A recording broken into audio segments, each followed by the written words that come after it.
Assalamualaikum warahmatullahi wabarakatuh. Selamat berjumpa kembali dalam kuliah publikasi dan pameran arsip. Pada kesempatan ini kita akan membahas modul 2 tentang perencanaan dan pengorganisasian pameran arsip. Masih bersama saya Dr. Purwanto Putra, SHUM MHUM. Modul 2 terkait perencanaan dan pengorganisasian pameran arsip ini akan terdiri dari dua kegiatan belajar. Kegiatan belajar 1 tentang tahap perencanaan pameran arsip yang terdiri atas 3 kegiatan, yaitu A. Penentuan tema dan tujuan, B. Anggaran dan sumber daya, dan C. Jadwal dan timeline. Kemudian diikuti oleh latihan, rangkuman, dan tes formatif 1.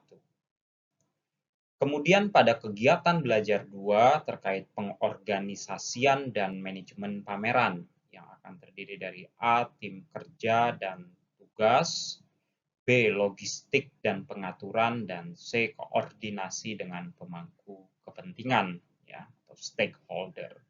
Kemudian dilanjutkan dengan latihan, rangkuman, tes formatif 2, kemudian nanti ada kunci jawaban tes formatif, glosarium, dan daftar pustaka.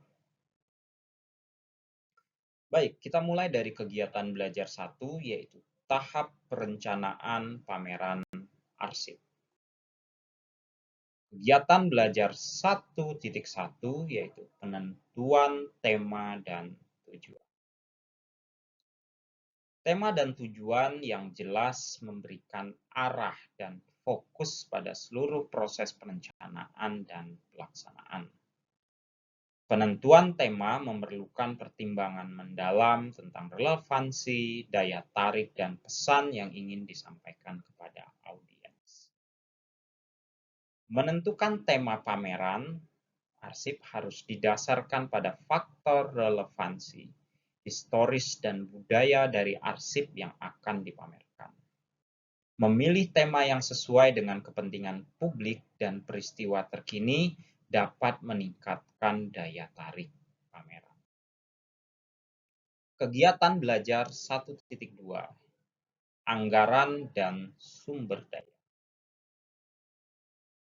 Anggaran yang baik dan alokasi sumber daya yang tepat dapat menentukan kesuksesan atau kegagalan penyelenggaraan pameran.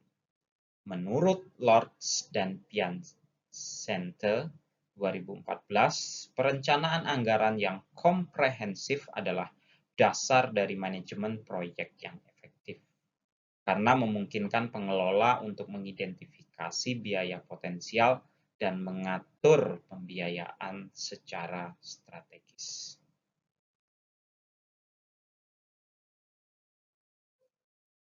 Langkah pertama dalam menyusun anggaran pameran arsip adalah mengidentifikasi semua komponen biaya yang mungkin muncul.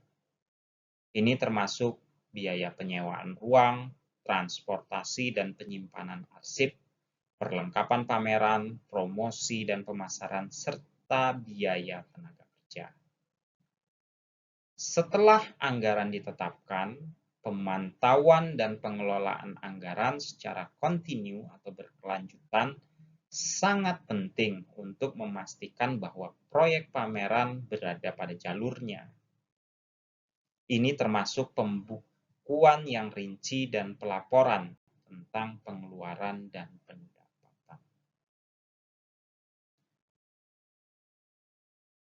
Kegiatan belajar 1.3, jadwal dan timeline. Perencanaan pameran arsip memerlukan jadwal dan timeline yang terstruktur dengan baik untuk memastikan semua tahapan terlaksana dengan tepat. Jadwal yang efektif mencakup setiap langkah dari awal hingga akhir, termasuk penelitian, pemilihan materi, desain pameran, pemasangan, dan evaluasi. Langkah pertama dalam menyusun jadwal adalah menetapkan tenggat waktu pertama, seperti tanggal pembukaan pameran dan tanggal penutupan. Dengan memiliki tenggat waktu yang jelas, semua aktivitas dapat diatur ya, mengikuti tanggal tersebut. Memastikan setiap tugas memiliki waktu yang cukup untuk diselesaikan.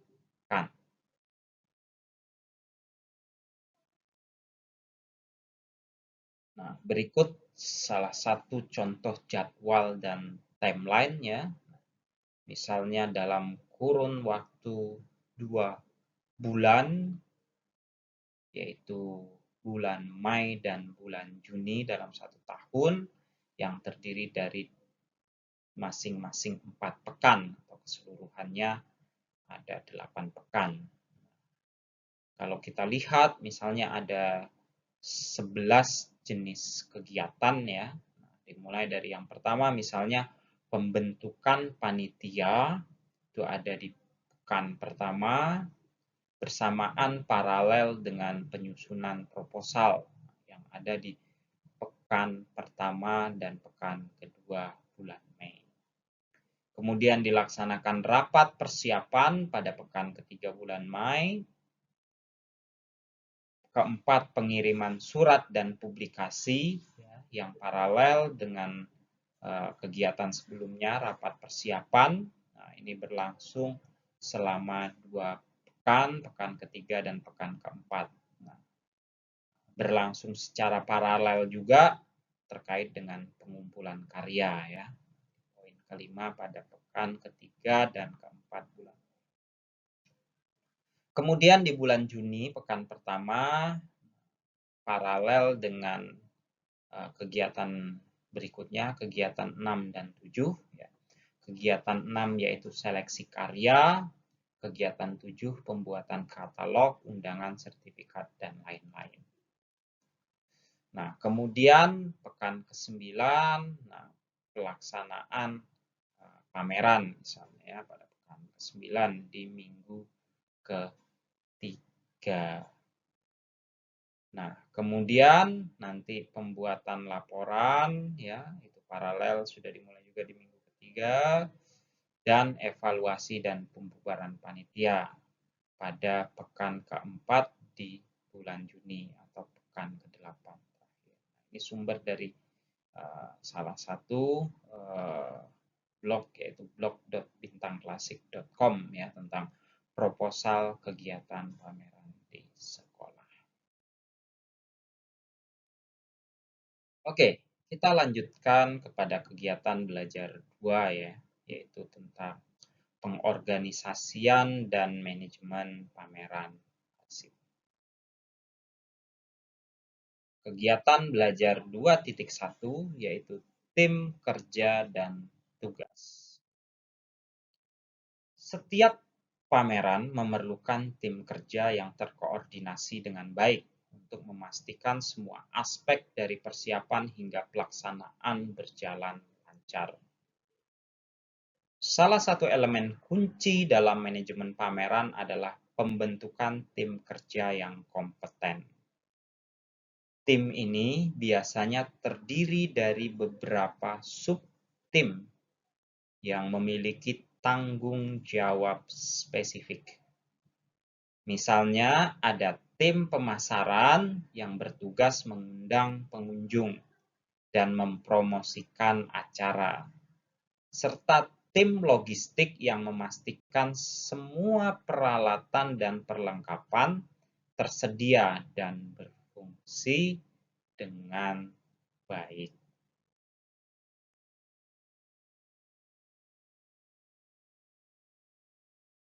Kolaborasi antara semua tim ini adalah kunci sukses dalam penyelenggaraan pameran. Komunikasi yang efektif dan koordinasi yang baik antar tim harus selalu dijaga. Rapat rutin dan penggunaan alat manajemen proyek yang efisien dapat membantu menjaga semua tim tetap sinkron dan terinformasi dengan Baik. Dengan demikian, setiap anggota tim dapat berkontribusi maksimal dan pameran dapat berjalan dengan sukses.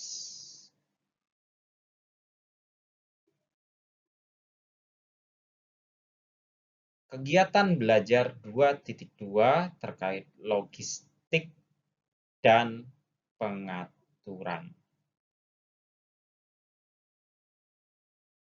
Logistik dalam konteks pameran mencakup perencanaan, pelaksanaan, dan pengendalian arus barang serta informasi untuk memastikan bahwa semua kebutuhan pameran terpenuhi tepat waktu dan efisien. Pengelolaan logistik yang efektif sangat penting untuk keberhasilan suatu pameran. Karena kesalahan dalam hal ini dapat menyebabkan penundaan, kekacauan, atau ketidakhadiran peserta serta pengunjung.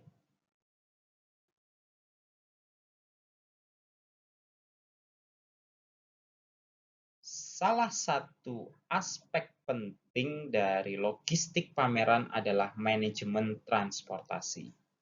Ini melibatkan pengangkutan barang dan peralatan dari lokasi ke asal ke lokasi pameran.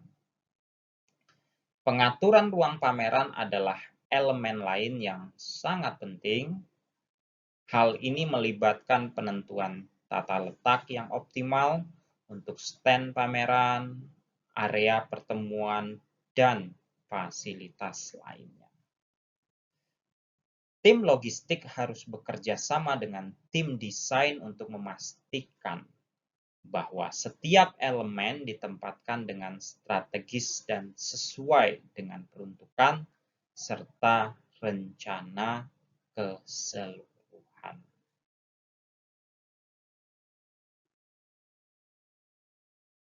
Kegiatan belajar 2.3 yaitu koordinasi dengan pemangku kepentingan.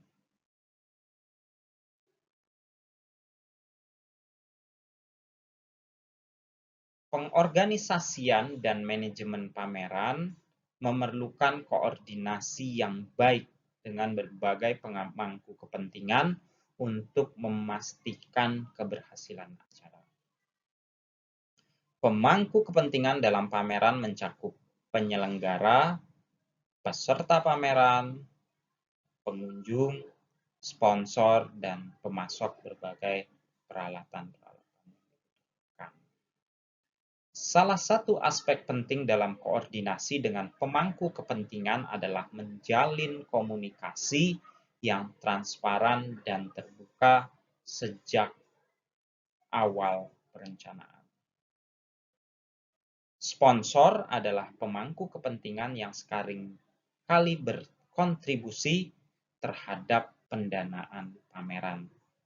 Oleh karena itu, penyelenggara harus memastikan hubungan yang baik dengan sponsor dan memenuhi komitmen yang telah disepakati.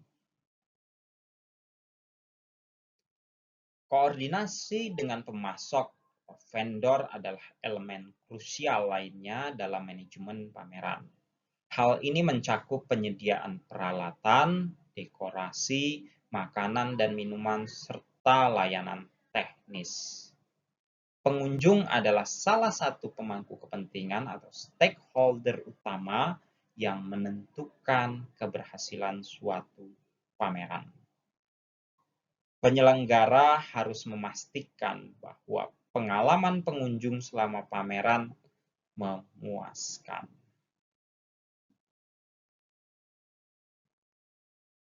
Baik, demikian pemaparan untuk modul 2.